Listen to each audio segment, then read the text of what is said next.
Guys and girls, it is Preston here today and welcome to another video. Today I'm going to be talking about a subject that I've been thinking of for a really long time. I don't know why it's been so long that it's taken me to talk about this subject, but I think it's really cool and I'm really excited to bring it to you guys. So we're going to be talking about the vacuum pose and whether or not it should be a mandatory pose for bodybuilders in classic physique. If y'all are unaware of what the vacuum pose is, I'm going to have some images on the screen right here.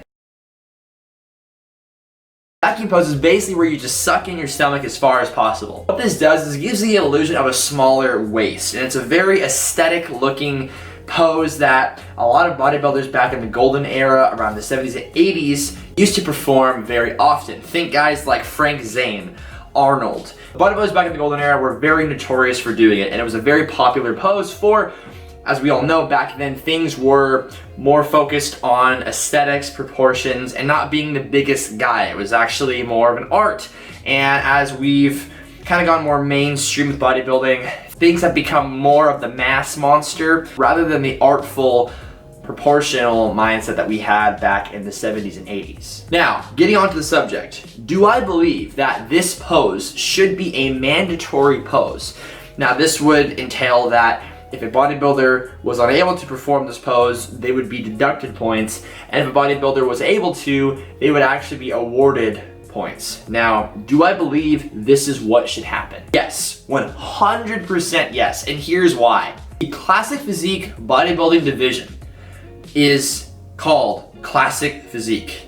And what that means is that the judges for classic physique are looking for a classic look. That's why they have this new division. That's why they created it. Up until they made classic physique, it was either you were going to be a bodybuilder and just be as big as possible, or be more of a smaller, still big look, but just there was a very big difference. Like, you know, there's a big dichotomy. But now they have classic, which is like right in the middle, right? Because you have guys that are even thinking about crossing over from men's physique into classic.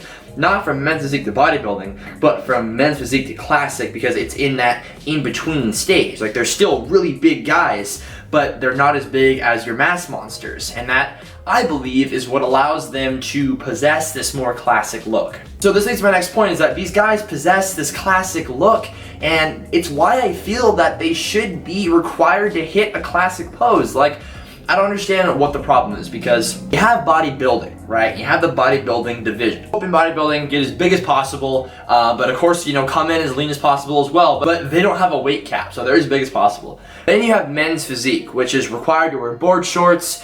They're judged from the waist up. It's very different and very distinguished from bodybuilding, as bodybuilding is distinguished from men's physique. Now go to classic physique. A lot of people will say, and I've heard this, that classic physique is just downsized bodybuilding. Now, I don't know about you, but I personally don't like that stigma, because these guys possess more than just being downsized bodybuilders. They possess these classic proportions and classic characteristics that some of the men's open bodybuilders don't possess. But people do say that they are just downsized bodybuilders, because at the end of the day, there really isn't anything that distinguishes them from open besides their weight caps, and if you're able to notice, which I hope you do, their more classic look. So I thought, why not make it a mandatory thing, distinguish classic physique even more than men's open?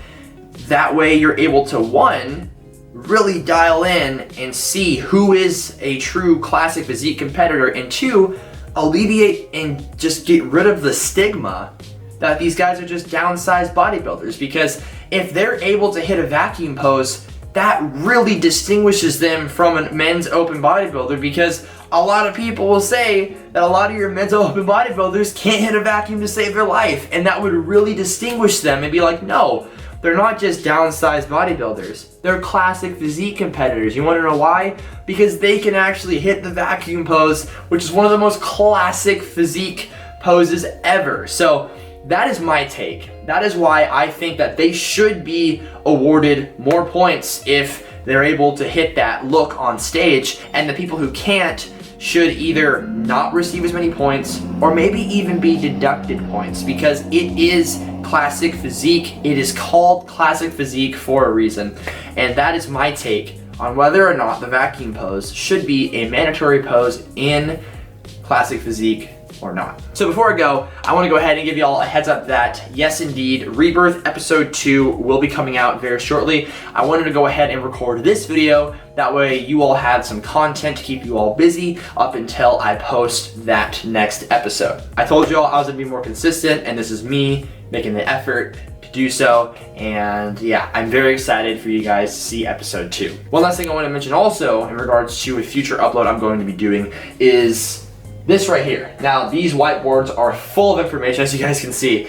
And this information basically is the info that I'm going to be talking over and going more in depth on with you in my new video. That's going to be about macros 101, how to calculate your maintenance calories, how to calculate your calories for bulking, cutting, how much protein you should be having, carbs, fats. I'm gonna go over all of it, everything involving macros, even how to adjust your macros when things start to get hard and when you start to hit a plateau. So I'm really excited to go over that with you guys. That's gonna be a really good video, so be on the lookout for that. And that is basically all I had to say today, guys. I just really wanted to go over this topic because it's been on my mind for a long time, and it was being talked about a lot like a few months back. And so I got kind of scared because I was like, oh no, like I already missed my opportunity, like no one's talking about this anymore. But if you ask anybody or look on any forum or any comment section revolving classic physique, it's still talked about a lot. So that is my take, guys. I hope y'all enjoyed hearing my opinion